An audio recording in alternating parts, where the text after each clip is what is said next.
interés por aprender estas técnicas? Yo pienso que el interés está, otra cosa es las dificultades para acceder a ello. Si el propio profesorado no recibe una información sobre autoconocimiento y no profundizan en ellos mismos, es muy difícil que luego tengan una apertura a hacer un trabajo hacia afuera. Yo creo que además tenemos que trabajar también no solamente en el campo de la educación dentro de las aulas, sino dentro de la propia casa, cómo trabajan la respiración consciente, cómo activan todos estos procesos en los niños, en los padres, en las personas que conviven con ellos. Por ejemplo, si hemos visto ahora mismo el reportaje de los niños, cómo cambia su comunicación no verbal entre que se estén relajando, este tipo de vivencias que están haciendo en el Colegio Pío, así hubiéramos cogido otro colegio que no lo estén haciendo, cómo los niños tienen esa actitud de estar mirando dentro, aunque tengan la picardía de pronto de ver qué pasa a su alrededor, porque son niños, ¿no? Pero lo que es importante, abrir el ojillo, ¿no? exacto, abrir el ojo a ver qué pasa, pero ver a una niña poniéndole las manos en la espalda, en la cabecita, a otra compañera, ya en sí mismo tiene un componente no verbal de tanta fuerza, de tanta conexión, que tendríamos que estar todos planteándonos qué no estamos haciendo para que en todas las aulas hubiera esta experiencia, ¿no? Sin embargo, yo creo que también tenemos que plantearnos que estamos muy lejos todavía de pensar que el autoconocimiento es un bien, que el penetrar, como decía Berta, profundamente en nosotros es un bien, porque nos asusta.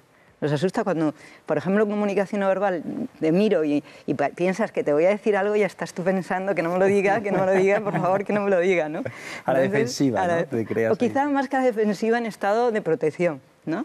Claro. Y yo creo que eso es un poco, habría que tomar mucha conciencia de conocernos, ¿no? De que conocernos es un bien. Y que estas criaturas empiecen a darse cuenta que los sonidos de su espíritu son para su bien y no son para su mal, yo creo que es lo mejor que nos podría pasar. Claro, en conclusión, Berta, es un poco llevar a las aulas esa relajación, esa meditación. Pero claro, muchas personas se preguntarán, ¿realmente se puede meditar en las clases, en las aulas? Y tanto, sí, sí. Esto que hemos visto, en realidad, es importante que desde muy pequeños se realice. Y esta pregunta que le hacías antes a Joaquina, creo que la experiencia más importante que tengo es cuando salgo del cine, por ejemplo, y me encuentro con un alumno que está acabando telecomunicaciones, por ejemplo. Y te pregunta cómo van las clases. Y tú dices, ¿ha cambiado algo? Mira, sí, hay muchísimos más ordenadores por todas las partes, ¿no? Es una de las cosas que más ha cambiado. Pero inmediatamente dice, no habréis dejado lo de la interiorización y lo de la relajación y la respiración consciente y los ejercicios del método Vitov. Y todo eso lo habéis dejado porque es lo único que me sigue sirviendo. Con el paso de los años, Berta. Y esto es lo que yo creo que es fundamental. Claro. Hablamos de una innovación, quizás, Luis. Sí, de hecho, hace como 14 años yo me pregunté, el doctor Vizquer y unos cuantos más, para llevar esto a las aulas sin que hubiese el peligro del proselitismo, de hablar de espiritualidad zen o espiritualidad o hacer tai chi, ¿qué recursos psicofísicos utilizan los 44 métodos con cierto rigor científico de relajación o meditación? Y llegamos a la conclusión que solo hay 9 recursos o habilidades. La atención es la primera, la respiración, el imagery o visualización, la conciencia sensorial, la postura, la percepción de la energía corporal, que es algo que nos asustaba hace como 20 años y hoy día es algo que está en el candelero de las investigaciones. La postura, no sé si la he dicho, sí. He dicho la postura, se me va alguna por ahí, y el movimiento consciente. Es decir, el movimiento, no sé si alguien ha visto a los derviches cómo dan vueltas, el hecho de volver a hacer caligrafía de forma consciente genera una osmosis en el aula y los niños aprenden a estar a gusto con aquello que hacen. Lo mismo que recuperar las posturas, el estar de pie, el sentirse de pie, empezar una clase con un ritual, con una relajación. Entonces, el programa Treva lo único que aporta quizás es esta visión un poquito científica. El docente aprende estos 9 recursos como si fuera una cata de vinos, hoy toca el priorato, el penedés, y luego los maneja ad hoc durante la clase. Hoy están con poca energía, los energetizo, o al revés, están muy agitados después del patio, ¿y qué puedo hacer yo? Pero no solo para calmar, y aquí estoy mucho con Berta y con Joaquina, para conectar con ese ser interior.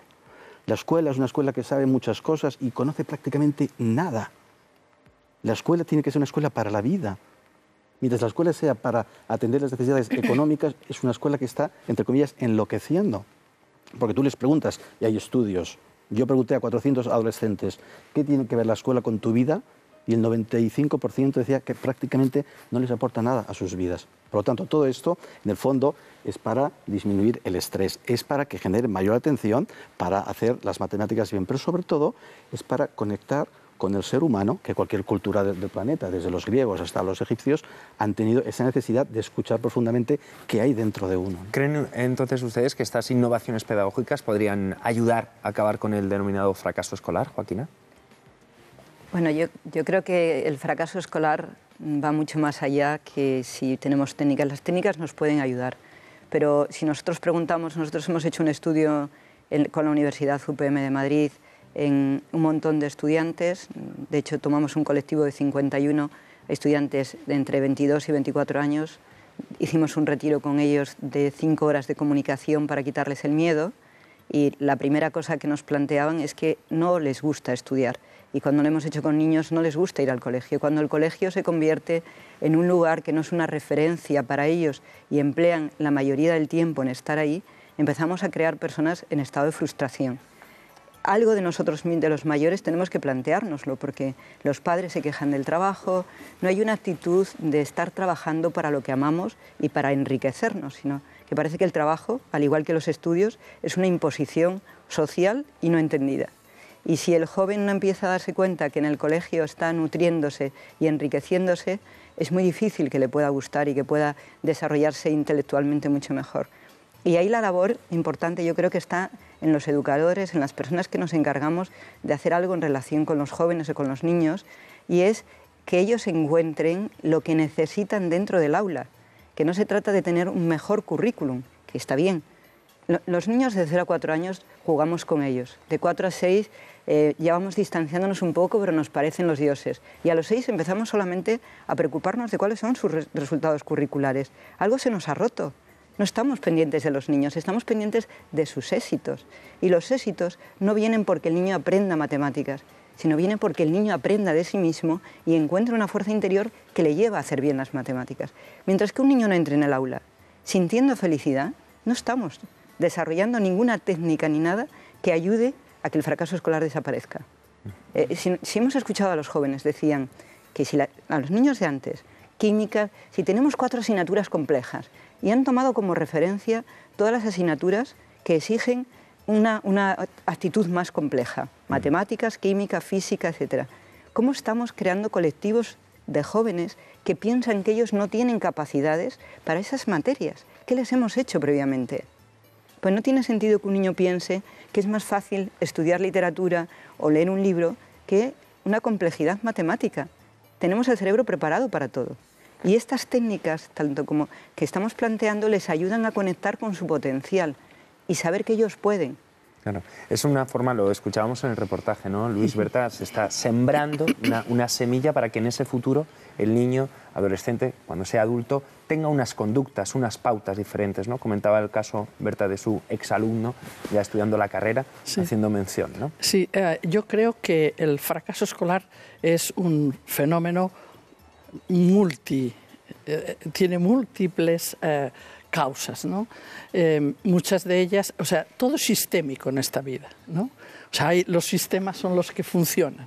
Entonces hay sistemas que no están funcionando a nivel social. O sea, tenemos una sociedad con un analfabetismo emocional increíble. Y claro, las emociones bloquean muchísimo el aprendizaje. Hay que saber de qué manera gestionarlas para poder estar atento, para poder aprender, ¿no? Para poder captar. Si estoy bloqueado energéticamente a nivel emocional, no capto nada, absolutamente nada, ¿no? Y quien dice eso, los contextos familiares tampoco son fáciles. A nivel social hay muchísimo bombardeo, hay muchísimo...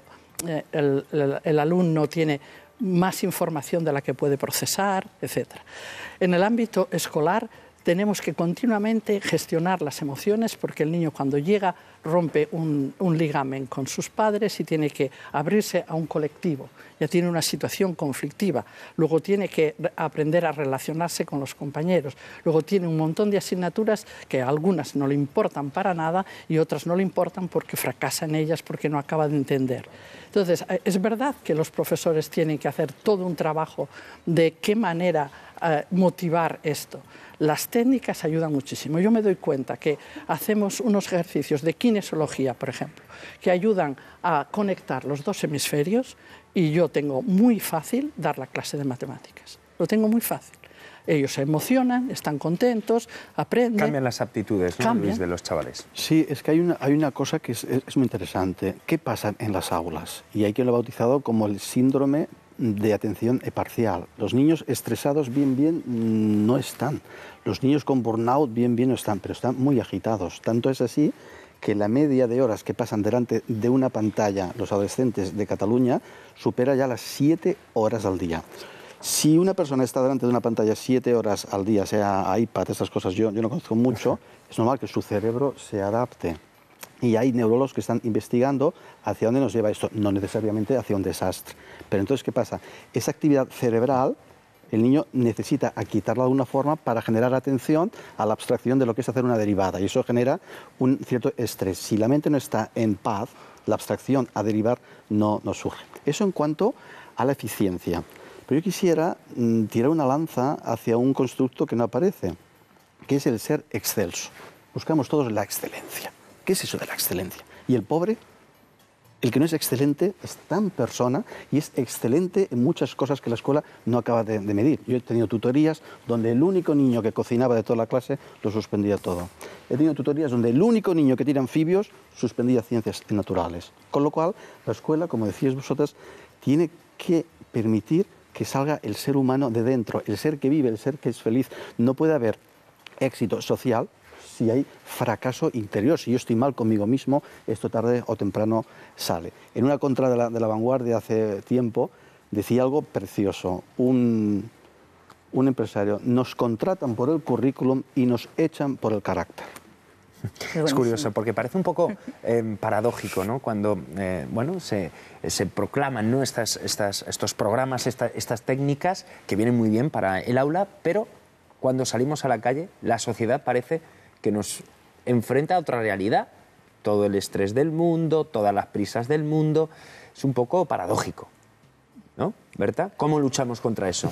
No salimos de la escuela. No, salimos, pero quiero decir que cuando uno ha interiorizado unas no sé si técnicas es la palabra adecuada, pero unos métodos con los cuales él no solamente se serena y está atento, sino que se siente feliz. Entonces, cuando está en la calle esperando el autobús, no hace como todo el mundo sacar la cabeza para ver si llega, porque el autobús va a llegar cuando llegue, ¿no? Y entonces, en ese sentido, está esperando y sabe respirar esperando y sabe percibir. La receptividad consciente le hace darse cuenta del aire. O sea, son unas técnicas que son totalmente, están dentro de la vida cotidiana. Lo que pasa es que a veces los contextos, tendría que haber una educación no solamente de todo el profesorado y de todos los alumnos, sino de todos los padres y a nivel de toda la sociedad. Aprender ese silencio mental, ¿no, Berta? Exacto. ¿En qué consiste exactamente ese concepto? Es que el silencio mental está muy relacionado con el cuerpo. Es muy difícil que la mente se serene si el cuerpo no está sereno.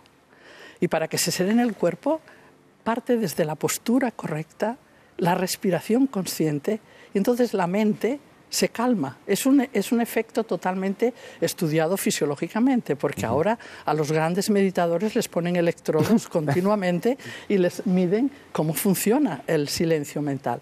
Y ocurre que la conciencia de la respiración activa en el sistema difuso del cerebro, en el sistema límbico, el centro de atención que está en el tálamo, y hace que nuestro córtex esté en atención expectante, no invadiendo con palabras, con juicios, sino expectante. Y tú respiras conscientemente y no estás colgado, estás abierto, completamente consciente, y tu mente serena, en silencio. Sí, yo dos cosas. Una, yo amo las caravanas, amo las caravanas. La caravana es un lugar para practicar eso que dices tú. Bueno, cuando sales entonces de tu casa o de tu... Las caravanas es un lugar para aceptar la realidad, es un lugar para serenarse. Y a los alumnos de la universidad es lo primero que les digo, ojalá tengáis una caravana mañana.